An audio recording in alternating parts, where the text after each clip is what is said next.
Salve, salve, mochileiros, como é que vocês estão? Tudo tranquilo? Cara, eu tava pensando um dia desses sobre algumas diferenças que a gente tem aqui de Portugal e do Brasil, né?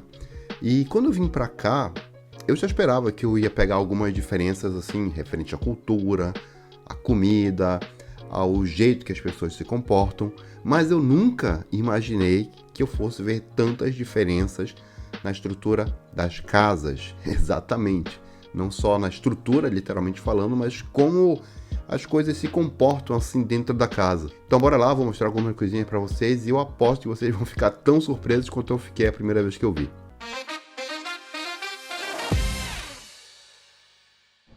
Então vamos lá, galera, vamos começar já com uma diferença para bugar a tua cabeça.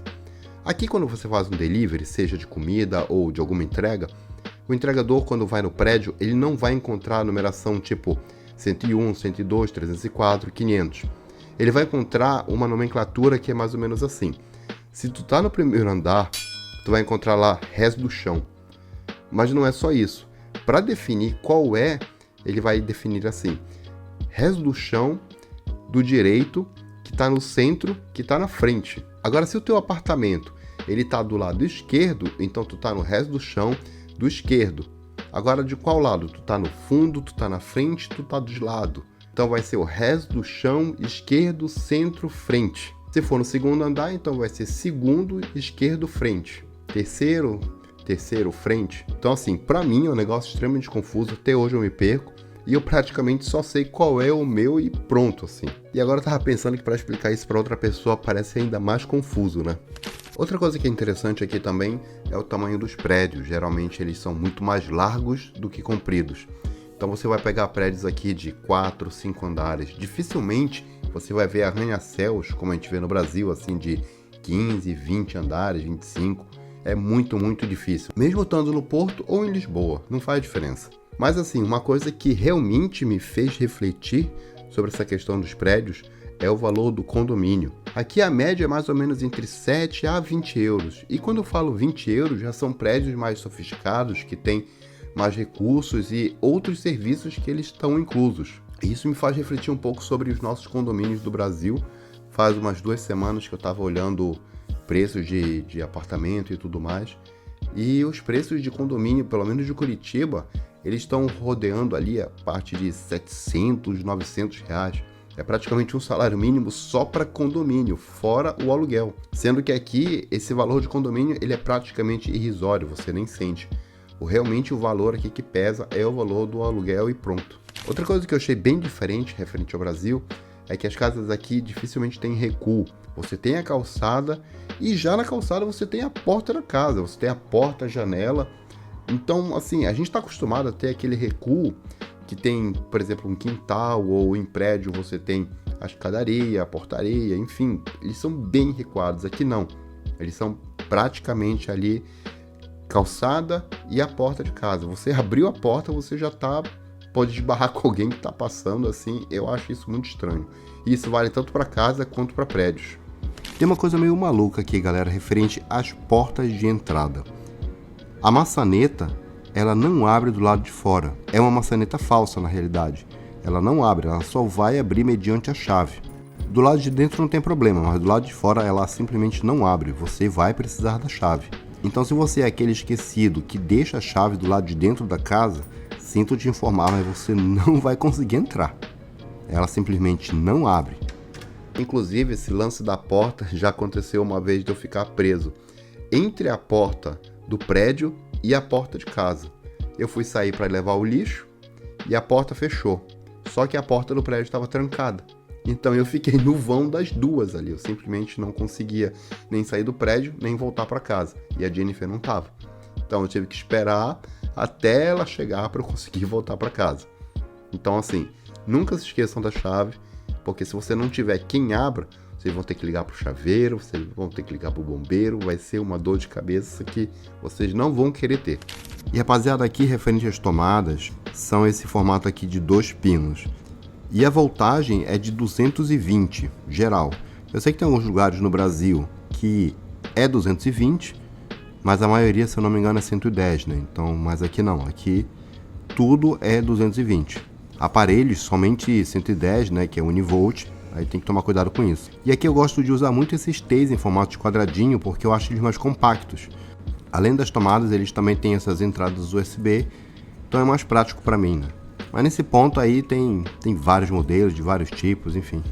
Galera, e se eu contasse para vocês que essas paredes daqui são mais duras do que o concreto da Pedra do Castelo do Rei XV. A gente que está acostumado já com aquelas paredes de papel de drywall do Brasil, que a gente fura com uma parafusadeira, quando chega aqui a gente fica impressionado. No caso da parede da televisão, por exemplo, eu perdi uma furadeira, porque eu tinha comprado uma de entrada, uma mais baratinha, e eu simplesmente destruí a furadeira fazendo 4 furos. Quando eu fui montar esse gatilho, por exemplo, eu levei um dia inteiro para conseguir fazer os furos. Simplesmente porque é extremamente duro você conseguir perfurar todas as camadas até você conseguir fazer o furo. E essa para aqui tem patch, galera.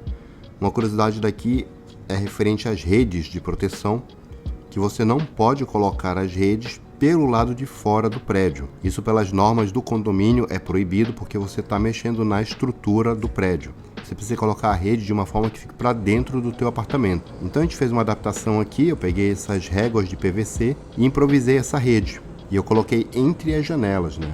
Mas já garante bem que os gatos não saiam. E já aproveitando aqui a questão da janela, galera, é muito comum aqui a questão da janela dupla.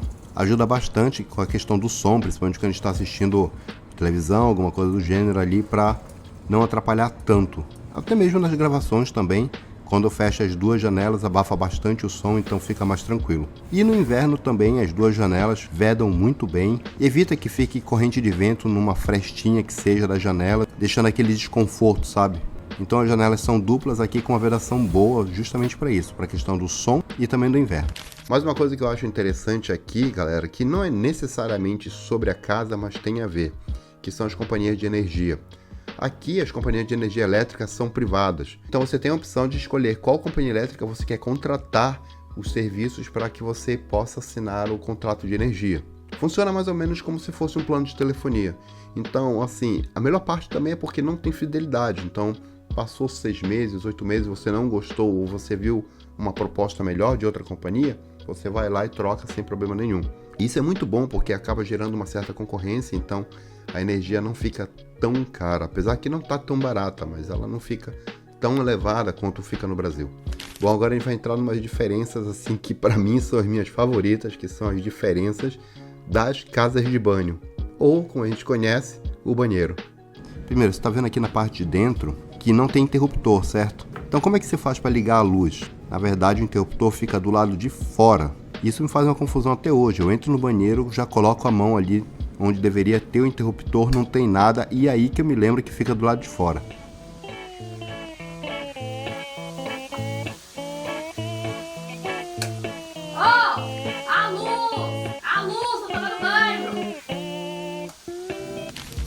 Outra coisa que eu descobri na pior maneira possível é que nos banheiros daqui não existe ralo. A primeira vez que eu fui lavar o banheiro, eu já joguei aquele baldezão de água, fui lavando tudo, e quando eu percebi a água não estava escoando. Então, pois é, aqui eles não usam esse conceito de ralo, né, para escoar a água. Realmente, para você fazer a limpeza, você vai passar um paninho, uma coisa assim mais suave, do que fazer essa lavagem pesada que o brasileiro está acostumado a fazer. Aqui também a gente não utiliza aquela famosa lixeira do banheiro. Todo o papel higiênico a gente pode jogar no vaso. Justamente porque o encanamento daqui é maior, né, os canos são mais grossos, então eles permitem essa circulação de água com mais intensidade, com papel e tudo mais. Inclusive a própria areia dos gatos também a gente joga no vaso, porque é uma areia que se desfaz na água, então também não tem problema nenhum, nunca tivemos problema de entupir o vaso aqui. E ainda continuando aqui no banheiro, galera, é muito comum as casas terem banheira, o que pra mim eu acho terrível, porque essa ponta da banheira ela é escorregadia, então se você não está acostumado e você pisa ali, as chances de você escorregar são muito grandes. Então tem que tomar um cuidado, lavar a banheira também para não ficar limpo e ficar ainda mais escorregadio. Aqui a questão do chuveiro geralmente são as duchas, eles não têm muito aquele conceito de chuveiro que a gente tem no Brasil, mas se você for na IKEA ou algum outro lugar desse gênero, você consegue comprar o chuveiro e a ducha junto. Mas realmente eles usam muito mais a ducha do que o chuveiro convencional como a gente conhece. E mais um ponto que não é necessariamente o banheiro, mas a água daqui ela é muito dura, ela tem muito mineral. Então também é importante você verificar uma questão de filtro, alguma coisa do gênero, para diminuir esse impacto, principalmente no cabelo, né? A mulherada ela reclama bastante que o cabelo aqui fica ressecado, que ele cai mais. Então é justamente por causa do tipo de tratamento que eles dão para a água aqui, que é diferente do Brasil. Então aqui realmente você tem que comprar bem mais produtos de cabelo para manter ele hidratado. E assim, galera, as diferenças elas não necessariamente são ruins, elas são apenas diferentes. Como aqui, por exemplo, as estações do ano também são bem marcadas, diferente do Brasil. A gente tem realmente verão, outono, inverno e primavera. O que inclusive proporciona atividades para essas temporadas bem marcadas, como foi o caso de quando a gente foi para Manzaneda, uma estação de esqui na Espanha que foi bem legal. Agora, a única coisa que não difere estando no Brasil e em Portugal é o beijo que eu vou deixar para vocês. Até a próxima!